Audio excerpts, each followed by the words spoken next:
Hello, Gold viewers from around the world. I'm Kristen Schwartz, licensed midwife and MC here at Gold.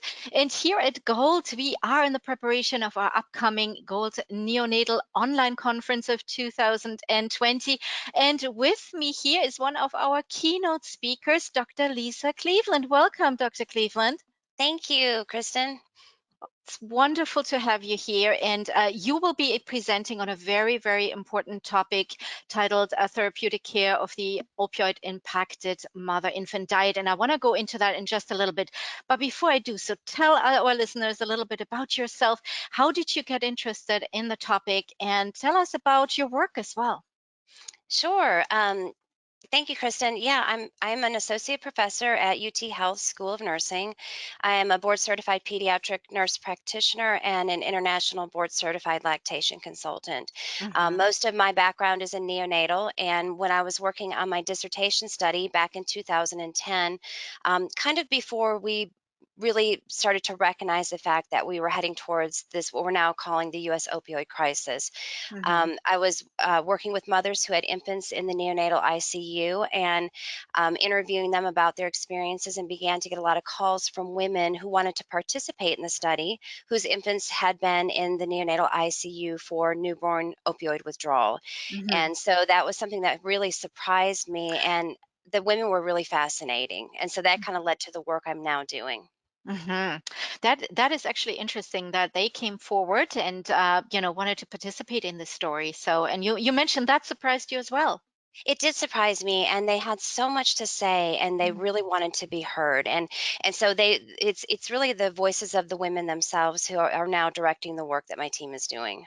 That's absolutely fantastic and fascinating. You mentioned something very important there. Opioid is on the impacted, but morbidity is on the rise. I practice here and work in South Florida.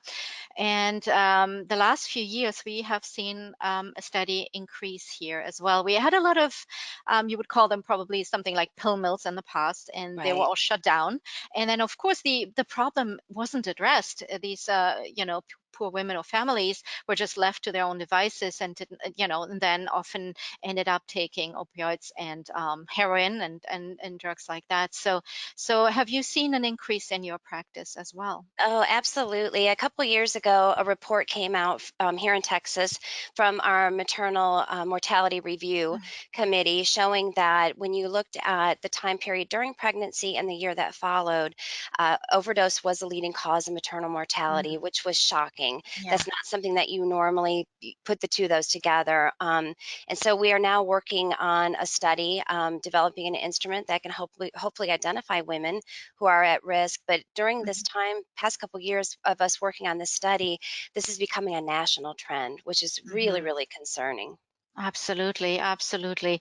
And another thing is like here in the United States, and we have to be mindful we have an international audience too. Mhm. So, this is a worldwide issue, right? It is. Yeah. Yeah, absolutely. And it's not the first time we've had a problem with opioid use. It's Mhm. just and I like to also frame it as, we are currently in the middle of a opioid crisis. It's not necessarily a crisis among pregnant and parenting women. It just so happens to also be affecting them. Absolutely, absolutely.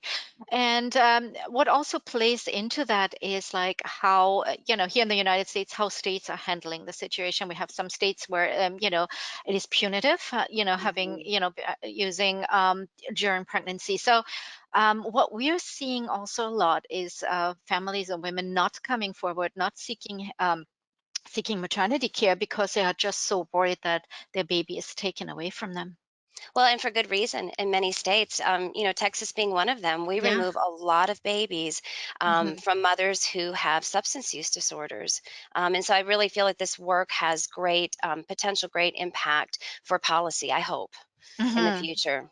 Absolutely, absolutely. Because these families need to be seen. They need to be, maternity care is vital. And then, of course, after the baby is born, care for the newborn as well there in the NICU. Absolutely. And, when we think about separating the families the way that has been happening, so Yeah. frequently, that has the potential to impact generations to come that we can't even begin to Abs quantify.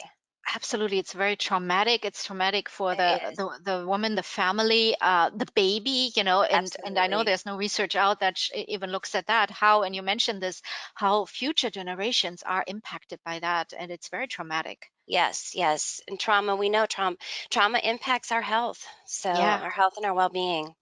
absolutely. So let's talk about the presentation, the therapeutic care of the opioid impacted mother, baby, infant diet. So tell us a little bit about this.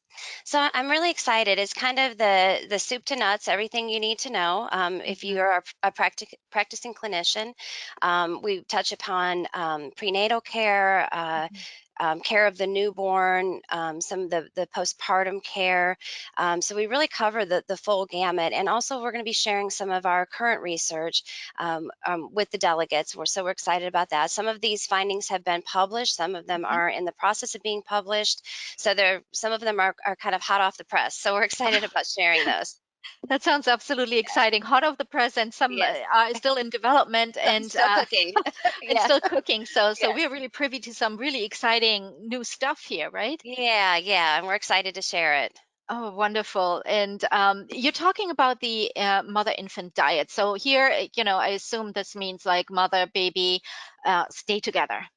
Absolutely. And so when I started to do this work, I found that almost all of our research was focused on care of the newborn. There was sort of this Hmm. assumption that a mother with an opioid use disorder has no interest in raising her own child, is not Hmm. capable of raising her own child.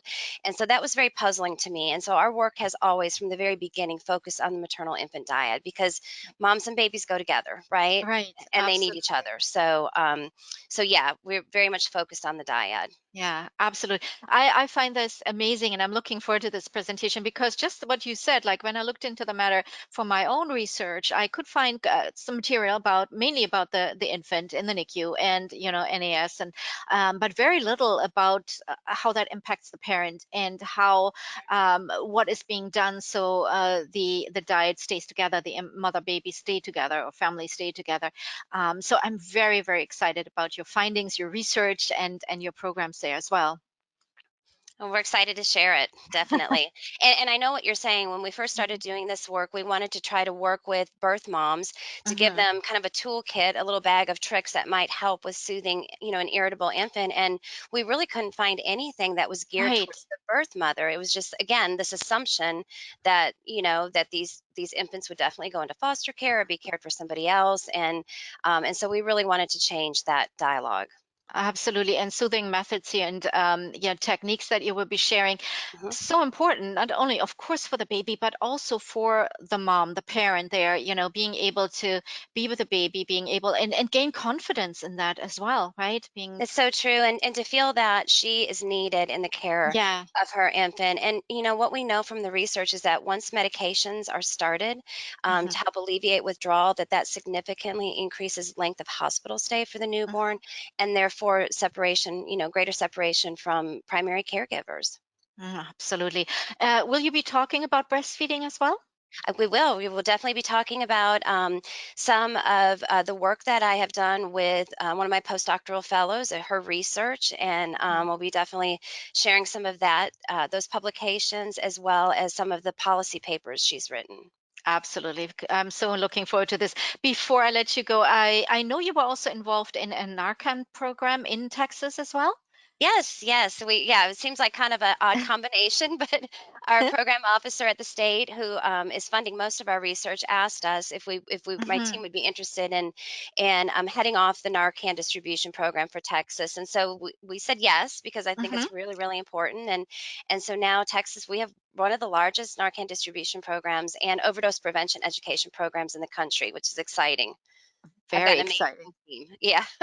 Fantastic. Well, thank you so much, Dr. Lisa Cleveland, for sharing this with us. And thank you for all the great work you're doing out there in the field and all with all these families out there as Thank you, well. Kristen. I'm looking forward to it. and us here at Gold as well. And I hope to our listeners you are excited about this presentation as well. This is one of our keynote presentations for the Gold Neonatal Online Conference. You can comment or have questions. You can post that below here, and this will be available as well. And the presentation is part of the Gold Neonatal Online Conference, as I mentioned, but it is open access. So if you cannot be there to join the entire conference that we offer here, the presentation here by Dr. Lisa Cleveland is open access, free of charge. So make sure you find out more and to sign up for this as well and be part of this amazing presentation. We'll be live twice on June 15, right, Dr. Cleveland? Excuse me, that's right. Yeah, you had a little bit of a cough spell there. I did. So, hope you're doing okay there. Oh, well, thank you again for sitting down here with me and chatting a little bit about the great program and the work you're doing and the presentation for the Gold Neonatal Conference here as Looking well. forward to it. Thank you. And yes, us too. And the information is available on goldneonatal.com. You find out a little bit more about Dr. Lisa Cleveland and this presentation and all the other presentations in the conference there. Thank you so much again and have a wonderful day. Bye bye, everyone. Bye.